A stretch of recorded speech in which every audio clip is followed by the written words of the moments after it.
Hello everyone guys, आज मैं explain करने वाली हूँ एक न्यू थाई ड्रामा जिसमें एक लड़की को उसी के बॉयफ्रेंड के भाई से शादी करनी पड़ती है।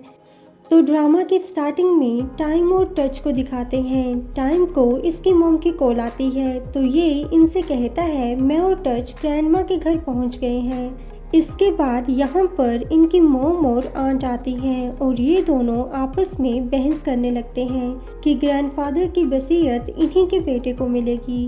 अब ग्रैंडफादर की बिल पढ़ी जाती है जिसमें उन्होंने अपना सारा बिजनेस अपने बड़े बेटे के बड़े बेटे टच को देने का फैसला किया होता है, पर उन्होंने एक कंडीशन रखी होती है कि टच को इसके 30 साल कंप्लीट होने से पहले शादी करके इस घर को एक वारिस देना होगा, और अगर ऐसा नहीं होता है तो ये सब इनके दूसरे ग्रैंडसन चुन के नाम हो जाएगा, और अगर 2 सालों में वो भी इन्हें वारिस नहीं दे पाया तो ये सब कुछ इनके सबसे छोटे ग्रैंडसन टाइम के नाम हो जाएगा।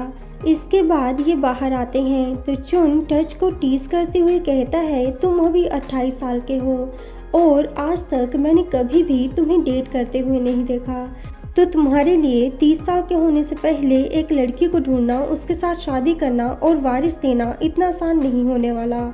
इसके बाद ये घर आते हैं। यहाँ मोम टच को शादी करने के लिए कहती हैं तो टच कहता है मोम आप जानती हैं कि मैं शादी नहीं कर सकता, और फिर ये किसी से मिलने के लिए जाता है और यहाँ हमें पता चलता है कि ये शादी से इनकार इसलिए कर रहा था क्योंकि ये गे है। दूसरी तरफ टाइम को हॉस्पिटल में बैठा हुआ देखते हैं। तभी यहाँ पर एक लड़की आती है जिसे टाइम तो बस देखता ही रहता है। ये टाइम पर गुस्सा करती है और कहती है तुम कैसे ड्राइव कर रहे थे जो तुम्हें मेरा स्टूडेंट नहीं दिखा। तो टाइम खुश होकर कहता है ओह, तो वो तुम्हारा बेटा नहीं बल्कि स्टूडेंट है। तभी यहाँ पर डॉक्टर जो कि टाइम का फ्रेंड है वो इस बच्चे को लेकर आता है और नुत को बताता है कि अगर टाइम इस बच्चे को हिट नहीं करता तो इसकी वजह से बहुत बड़ा हादसा हो सकता था, क्योंकि इस बच्चे का सारा ध्यान इसके फ़ोन पर था। तो नुत गुस्सा करने के लिए टाइम से माफ़ी मांगती है और थैंक्स भी कहती है। तो टाइम मोस्ट वेलकम कहकर यहाँ से जाता है। आगे कोई टच के शुगर केन फार्म में आग लगा देता है और यहाँ पर इन्हें देखकर लगता है कि चुन ने ही ये सारा काम करवाया है। इसके बाद टाइम भी यहाँ पहुँचता है और एक बच्चे को घर के अंदर फंसा हुआ देखता है। नेक्स्ट डे टाइम और नुत हॉस्पिटल में फिर से मिलते हैं। टाइम बच्चे से कहता है मैं तुम्हें और तुम्हारी टीचर को तुम्हारे घर ड्रॉप कर दूंगा। तभी बच्चे की मॉम इसे अपने साथ ले जाने के लिए आती हैं। मॉम नुत से कहती हैं तुम चाहो तो हमारे साथ चल सकती हो, हम तुम्हें तुम्हारे घर ड्रॉप कर देंगे। तो ये बच्चा अपनी मॉम को मना करता है और कहता है टीचर इनके साथ चली जाएंगी। आगे टाइम नुत से पूछता है तुम यहाँ पर किसके साथ रहती हो, तो नुत कोई भी आंसर नहीं देती। टाइम कहता है तुम कोई जवाब नहीं दे रही हो, इसका मतलब है कि तुम अपने बॉयफ्रेंड के साथ रहती हो। तो नुत कहती है मैं जब छोटी थी तो मेरे मॉम डैड अलग हो गए थे, जिसके बाद मेरी मॉम ने फिर से शादी कर ली और जब मैं स्कूल में थी तब मैं यहाँ शिफ्ट हो गई क्योंकि ये प्लेस मेरे स्कूल से नज़दीक था। तो टाइम पूछता है तो क्या तुम्हारा बॉयफ्रेंड तुम्हारे साथ नहीं रहना चाहता है। नुत कहती है मेरा कोई बॉयफ्रेंड नहीं है। जो सुनकर टाइम बहुत खुश होता है। टाइम नुत को डिनर के लिए पूछना चाहता था पर फिर नहीं पूछ पाता और यहाँ से चला जाता है। इसके बाद यहाँ पर कुछ गुंडे आते हैं जो कि नुत से पैसे मांगते हैं क्योंकि इसके स्टेप डैड ने इनसे लोन लिया है।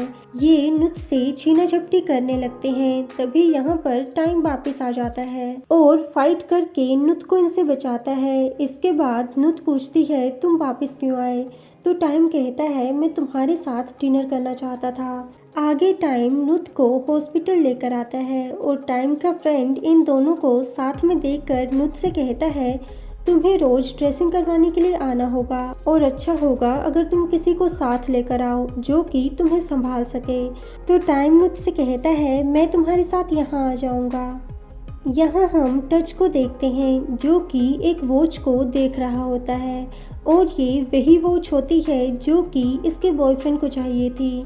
इसके बाद ये अपने फ्लैट में जाता है जहाँ ये चेले को किसी और के साथ देखता है और चेले तो इसी पर ही सारा इल्ज़ाम लगाने लगता है कि ये इसे टाइम नहीं दे पाता था। टच कहता है ये हमारा घर है तो तुम यहाँ पर ऐसा कैसे कर सकते हो। चेने कहता है डोंट फॉरगेट कि तुमने ये घर मेरे नाम पर रजिस्टर करवाया है। आगे टच अपने आप को हर्ट करने लगता है, तभी यहाँ पर टाइम आता है और इसे ये करने से रोकता है। तो टच रोते हुए टाइम को हग करता है और चेनी के बारे में सारी बात बता देता है। तो टाइम टच को काम करने की कोशिश करता है। दूसरी तरफ नुत के स्टेप डैड को देखते हैं जो कि नुत की मोम से पैसे छीन रहे होते हैं। तभी यहाँ पर नुत आती है। मोम नुत के सर पर चोट लगी हुई देखती हैं तो ये इससे पूछती हैं ये सब कैसे हुआ। नुत कहती है ये सब इनकी वजह से हुआ है क्योंकि इनके क्रेडिटर्स पैसे लेने मेरे पास आए थे। तो डैड रोते हुए इन दोनों से माफ़ी मांगते हैं जो देखकर मोम इमोशनल हो जाती हैं और इन्हें पैसे दे देती हैं। नेक्स्ट डे टाइम नुत को डॉक्टर के पास लेकर आता है और पूछता है इसके सर और पैर की चोट कैसी है। तो डॉक्टर कहता है चिंता करने की ज़रूरत नहीं है, ये बिल्कुल ठीक है।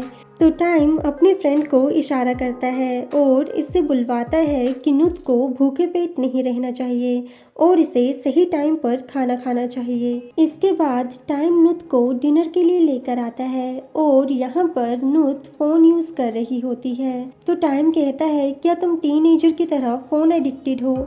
नुत कहती है मैं ऑनलाइन इंस्टाग्राम के थ्रू स्टफ बेचती हूँ। तो टाइम इससे इसका इंस्टाग्राम हैंडल पूछता है और पूछता है तुम और क्या क्या जॉब करती हो।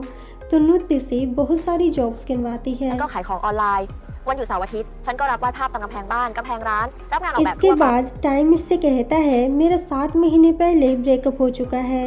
एक्चुअली मेरी गर्लफ्रेंड ने मुझे छोड़ दिया था। और यहाँ पर ये नुत को डेट के लिए पूछता है। आगे टाइम सोचने लगता है कि कैसे इसके ग्रैंडफादर के मना करने के बावजूद भी इसने मारिया के साथ न्यूयॉर्क में रहकर स्टडी करने का फैसला किया था। अगले दिन टाइम अपने सभी फ्रेंड्स के साथ बैठा होता है। तभी इसका डॉक्टर फ्रेंड इसके और नुत के बारे में पूछता है। तो टाइम कहता है मैं इस बार कोई जल्दबाजी नहीं करना चाहता और हो सकता है नुत मेरी ज़िंदगी की आखिरी वुमेन हो। दूसरी तरफ टच को देखते हैं जो कि कॉफ़ी शॉप में आया होता है। तभी यहाँ पर नुत भी आती है। ये मोम को कॉल करके पूछती है आपको कौन सी कॉफ़ी चाहिए। तो मोम कहती है कोई भी नॉर्मल कॉफ़ी। और ये टच की मोम से पूछती हैं क्या आपको कुछ चाहिए। तो ये कोल्ड कॉफ़ी मंगवाती हैं। टच की मोम इनसे पूछती हैं तुम उदास लग रही हो, क्या कुछ हुआ है। तो ये बताती हैं कि इनके पति ने 1 मिलियन का लोन लिया है जो कि इंटरेस्ट के साथ अब 2 मिलियन का हो चुका है, जिस वजह से इन्हें और इनकी बेटी को बहुत ज़्यादा मेहनत करनी पड़ती है। दूसरी तरफ नुत बहुत सारा सामान होने की वजह से कॉफ़ी नहीं उठा पाती। तो टच इससे पूछता है क्या तुम्हें कोई हेल्प चाहिए, मैं भी नेल सैलून ही जा रहा हूँ। आगे ये सैलून में आते हैं और यहाँ पर एक दूसरे की मोम को देखकर इन्हें पता चलता है कि ये एक दूसरे को बचपन से जानते हैं। ก็มีขนมให้นุชเกือบทุกที इसके बाद नुत शॉप में आती है जहाँ इससे डोर ओपन नहीं हो रहा होता। तभी टाइम यहाँ आता है और डोर ओपन करने में इसकी हेल्प करता है। आगे नुत टाइम से पेंटिंग में इसकी हेल्प करने के लिए कहती है।